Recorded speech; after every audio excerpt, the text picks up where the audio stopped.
Assalamualaikum warahmatullahi wabarakatuh. Video ini ditujukan untuk memenuhi salah satu tugas mata kuliah Micro Teaching. Selamat menyaksikan.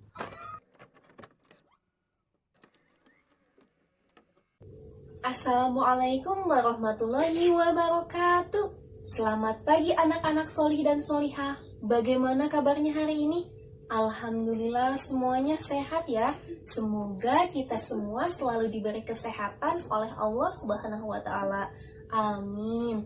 Nah, coba sekarang tengok di antara teman-teman kalian ada yang tidak hadir hari ini? Alhamdulillah semuanya hadir ya.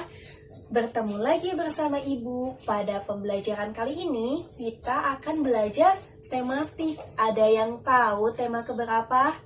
Ya betul, tema kelima, pahlawanku, subtema yang ke-1. Dan pembelajaran yang pertama, perjuangan para pahlawan. Sebelum memulai pembelajaran, kita atur terlebih dahulu ya posisi duduknya. Kalian duduk seperti huruf U ya. Nah, bagaimana semuanya sudah siap? Yuk kita berdoa bersama terlebih dahulu. Bismillah. Nah, materi yang akan dibahas pada hari ini, yang pertama, bahasa Indonesia. Yang kedua, ilmu pengetahuan alam. Bahasa Indonesia yaitu pada KD 3.7, menggali pengetahuan baru berdasarkan pada teks non-fiksi. Adapun tujuan pembelajarannya, kalian dapat menjawab pertanyaan berdasarkan teks bacaan. Yang kedua, ilmu pengetahuan alam yaitu pada KD 3.7, menerapkan sifat-sifat cahaya dan keterkaitannya dengan indera penglihatan. Adapun tujuan pembelajarannya, nah, kalian dapat menerapkan sifat-sifat cahaya dalam kehidupan sehari-hari. Nah, kenapa kalian sekarang duduk letter U atau berbentuk huruf U? Karena kalian sekarang akan ada praktikum, supaya nanti pada saat Ibu melakukan praktik, kalian dapat melihat dengan jelas apa yang Ibu praktikan. Kita mulai pembelajaran pada hari ini. Yang pertama, menjawab pertanyaan berdasarkan teks bacaan. Nah, agar kalian dapat menjawab pertanyaan berdasarkan teks bacaan, kalian harus menemukan informasi penting. Ada yang tahu informasi itu apa? Ya betul, informasi berisi sekumpulan data-data atau fakta-fakta. Untuk menemukan informasi, kalian juga harus menemukan kata kunci. Kata kunci itu sama artinya dengan inti bacaan. Nah, untuk menemukan inti bacaan, Ibu mempunyai rumusnya, yang apabila disingkat menjadi adik simbaber, di mana A-nya itu apa, kata tanya apa, D-nya itu di mana untuk menanyakan tempat, K-nya itu kenapa, C-nya itu siapa, M-nya itu ya betul mengapa, ber-nya itu berapa.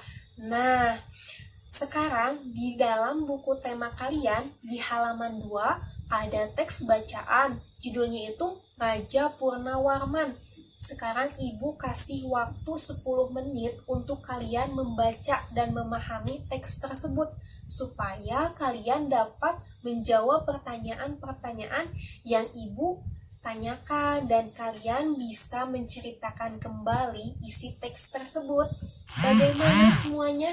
Sudah membaca? Dapat dipahami? Nah, coba sekarang siap-siap menjawab pertanyaan yang akan Ibu berikan. Yang bisa, acungkan tangannya. Kalau misalnya tidak ada yang ngacung, nanti Ibu tunjuk. Coba, apa saja perjuangan yang dilakukan oleh Raja Purnawarman untuk rakyatnya? Acungkan tangannya yang bisa. Ya, silahkan Fatimah. Ya, betul. Yang pertama, perjuangan Raja Purnawarman untuk rakyatnya yaitu ya membangun saluran air. Yang kedua, memberantas para perompak. Kemudian memperbaiki aliran-aliran sungai. Nah, di antaranya aliran sungai Gangga di mana? Ya, di Cirebon. Kemudian 2 tahun berikutnya Raja Purnawarman memperbaiki dan memperindah sungai Cupu. Nah, sehingga si airnya itu mengalir ke seluruh kerajaan dan para petani pun menjadi senang karena ladangnya itu tidak kekeringan pada saat musim kemarau. Sekarang siapa yang mau menceritakan kembali isi teks Raja Purnawarman di depan kelas, Cung? Siapa yang mau? Ya, silahkan Hodijah ke depan. Kegiatan berikutnya yaitu praktikum. Sebagaimana yang telah Ibu katakan di awal, kita akan mengadakan praktikum mengenai penerapan sifat-sifat cahaya. Sebelumnya, Ibu akan tes semangat kalian dengan tepuk semangat. Ikuti semuanya ya. Semangat, semangat. Semuanya sudah semangat ya, alhamdulillah. Nah, langsung saja ya kita praktikum. Oh iya, jangan lupa kalian tuliskan laporannya pada tabel yang telah disiapkan. Kemudian di akhir laporannya, kalian tulis kesimpulannya ya.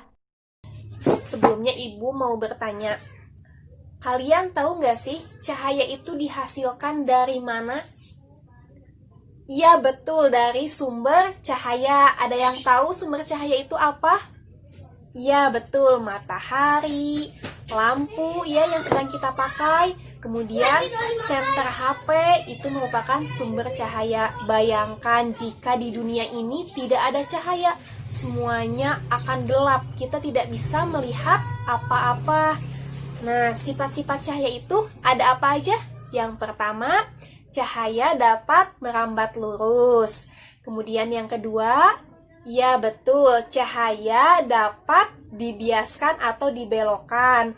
Kemudian cahaya dapat dipantulkan. Yang terakhir, cahaya dapat menembus benda bening. Nah, kita akan membuktikan mengenai sifat-sifat cahaya tersebut. Langsung saja ya, Ibu sudah siapkan alat-alatnya. Yang pertama yaitu ada gunting, yang kedua ada selotip, kemudian yang keempat Ibu udah siapkan kardus yang berukuran sama besar sebanyak 4 butir ya, dan di tengahnya sudah Ibu beri lubang. Nah, kardus yang satu tidak diberi lubang untuk bagian depannya. Langsung saja ya kita praktik. Nah, Ibu sudah meletakkan keempat kardus ini secara berdiri tegak di atas bidang yang datar. Nah, kardus yang tidak memiliki lubang, Ibu simpan di kanan paling depan. Kemudian, untuk sifat cahaya yang pertama yaitu cahaya dapat merambat lurus. Kita letakkan senter pada lubang kardus yang pertama. Nah, bisa dilihat ya, pada kardus yang paling depan, di bagian kanan yang tidak memiliki lubang, cahaya dapat diterima. Nah, itulah sifat cahaya merambat lurus. Kemudian, sifat cahaya yang kedua yaitu cahaya dapat menembus benda bening. Ibu mempunyai gelas bening, gelas kaca bening, kita arahkan senter ke gelas kaca ini ya. Apakah dapat menembus benda bening? Coba. Nah, ternyata cahayanya dapat menembus karena ini gelas kaca bening ya.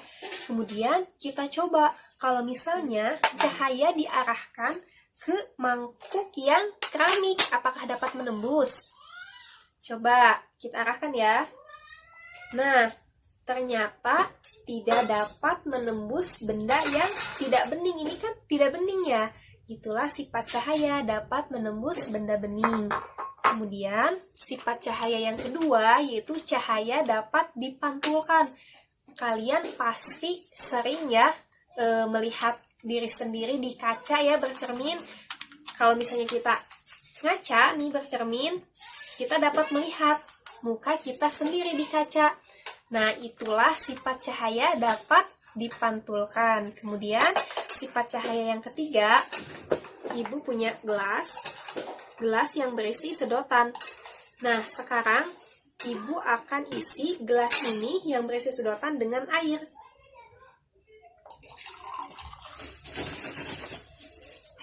Nah, lihat sedotan ini terlihat bengkok kan? Bengkok ya? Nah, itulah sifat cahaya, dapat dibelokkan atau dapat dibiaskan. Alhamdulillah, praktikum pada hari ini sudah selesai. Bagaimana laporannya? Sudah beres? Iya, kalau sudah beres, acungkan tangannya siapa yang mau menyampaikan kesimpulannya di depan kelas. Cung, siapa yang mau? Ya, silahkan Siti ke depan. Bagus, Siti sudah menyampaikan kesimpulannya di depan dengan jelas. Nah, kesimpulannya, pembelajaran pada hari ini, tadi kita belajar apa aja? Ya, yang pertama, teks non-fiksi. Teks non-fiksinya tentang apa? Iya, betul, tentang Raja Purnawarman. Kemudian belajar apa lagi? Sifat-sifat cahaya. Sifat-sifat cahaya ada apa aja coba? Yang pertama, cahaya dapat merambat lurus. Yang kedua, cahaya dapat dibelokkan atau dibiaskan. Yang ketiga, cahaya dapat dipantulkan. Dan keempat, cahaya dapat menembus benda bening. Nah, sebelum mengakhiri kegiatan pembelajaran pada hari ini, kita berdoa bersama terlebih dahulu. Amin. Alhamdulillah, kasih anak-anak ibu sekalian yang sudah mendengarkan, mengikuti kegiatan pembelajaran pada hari ini. Wassalamualaikum warahmatullahi wabarakatuh.